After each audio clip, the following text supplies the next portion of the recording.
నమస్తే, మీరు చూస్తుంది యువతరంగం, ఇది సమాజాంతరంగం. నేను మీ సిద్ధుగారు. జనాలు నిజంగా ఎంత దారుణంగా మోసపోతున్నారంటే చిన్న చిన్న విషయాలను కూడా నిజమే అనుకొని నమ్మి మోసపోతున్నారు. అసలు ఇది ఇలా ఉంటుందా అనే కనీస విచక్షణ కూడా చేయడం లేదు. విక్రమార్కుడు సినిమాలో రవితేజ వచ్చి గుండు కొట్టించుకుంటే లక్ష్మీదేవిని ఇంటికి వస్తుందని చెప్పి ఆడవాళ్ళకు చెప్తే వాళ్ళు ఆ గుండు కొట్టించుకుంటే తర్వాత లక్ష్మీదేవి రాదు, ఆ సగం కొరిగిపోయి ఆ అపహాస్య సీన్ ఏదైతే మనం సినిమాల్లో చూసినామో ఆ హాస్యపు సీను, అలాంటి విషయాలు నిజ జీవితంలో కూడా జరుగుతున్నాయి. కానీ జనాలు నమ్మి మోసపోతున్నారు. నిజంగా చూడండి, ఇటీవల కాలంలో తమిళనాడు రాష్ట్రంలోని సెల్వం అనేటువంటి జిల్లాలో ఒక అపరిచిత వ్యక్తి ఫోన్ చేసి, నేను గవర్నమెంట్కి సంబంధించినటువంటి వ్యక్తిని, కరోనా కంటే ప్రమాదకరమైనటువంటి వైరస్లు వస్తున్నాయి, ఆ వైరస్లు రావద్దు అంటే మీరు ఆడవాళ్ళు గుండు కొట్టించుకోవాలి, ఆ గుండు కొట్టించుకుంటే ప్రభుత్వం తరఫున ప్రోత్సాహకంగా 15,000 ఇస్తున్నాం, అదే పిల్లలు కనుక స్టూడెంట్స్ కనుక కొట్టించుకుంటే వాళ్ళకి ప్రోత్సాహకంగా ల్యాప్టాప్ ఇస్తున్నాం అని చెప్పి ఒక అపరిచితమైన వ్యక్తి నుంచి కాల్ వచ్చింది. అతడు గవర్నమెంట్ ఆఫీసర్ అని చెప్పుకున్నాడు. ఈ నమ్మినటువంటి ఆ స్త్రీలు నమ్మి గుండు కొట్టించుకున్నారు.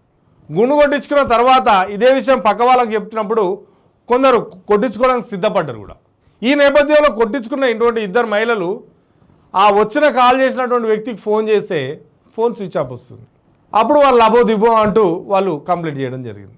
అంటే ఒక అపరిచితమైనటువంటి వ్యక్తి గుండు కొట్టించుకుంటే రోగం రాదని, గుండు కొట్టించుకుంటే పైసలు ఇస్తామంటే ఎలా నమ్ముతారు? అసలు నిజంగా ఇది చెప్పడానికి చాలా ఇబ్బందిగా ఉండి, చెప్పడానికి చాలా ఆశపూరితంగా ఉన్నా కానీ ప్రజలు ఇంతగా గుడ్డిగా నమ్మొద్దు. ప్రజలు జాగ్రత్తగా లేకపోతే ఖచ్చితంగా ఇలాంటి మోసగాళ్ళ దుశ్చర్యలు ఇంకా ముందు సాగుతాయి. గుండు కొట్టించుకుంటే డబ్బులు ఎవరైనా ఇస్తారా? ఆ డబ్బులు ఇస్తారంటే ఎలా నమ్ముతారు? అసలు గుండు కొట్టించుకుంటే వైరస్ రాదంటే ఎలా నమ్ముతారు?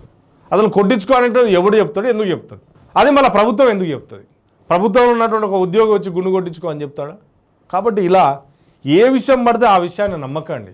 అసలు చెప్పినటువంటి వ్యక్తి ఎవరు, ఇది ఎంతవరకు నిజము, నువ్వు మాట్లాడేది అసలు ఎక్కడి నుంచి మాట్లాడుతున్నావు అని చెప్పి ఒకవేళ ఆ వచ్చిన విషయాన్ని కూడా ఆ లోకల్గా ఉన్నటువంటి ఆ గవర్నమెంట్ ఆఫీసర్లో లేకపోతే లోకల్గా ఉన్నటువంటి పొలిటీషియన్తో మాట్లాడి ఇది నిజమా కాదా అని నిర్ధారించుకోవాల్సినటువంటి బాధ్యత ప్రతి వ్యక్తిపైన ఉంది.